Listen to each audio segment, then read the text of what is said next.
proprio. Così quest'anno va Non così. mi piace proprio, però è un grande. Passavo di qua e quindi Mi mi ha porta- pareva mi ha giusto. portato il carbone. No, guarda, a proposito, se serve ho anche l'autocertificazione. Come sai che si dice? Non mi ricordo mai. Come si dice l'edificio? L'autocertificazione, Vedi, vediamo. signor sindaco, sono brava. Vediamo se è autorizzato. Sono bravissima.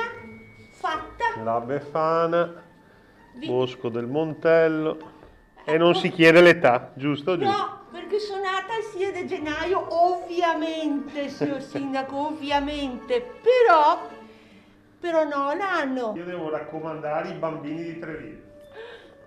Perché il sindaco si merita il carbone, ma i bambini di Treviso tanti dolci. Mi raccomando Tanti. questa sera. Guarda qua quanti. Anche mascherine, brava. Certo, colorate poi potei. So che domani, credo, sindaco, domani lo posso, vero? Lo posso andare dai potei. Domani, stanotte Ah. da sola lo puoi fare, ti abbiamo autorizzato. Va bene. E il prossimo Stanotte anno volo. te li faremo incontrare tutti. Un appello a tutti i miei bambini, soprattutto ai genitori, che sei buoni, sei bravi, perché io ho visto in Assar.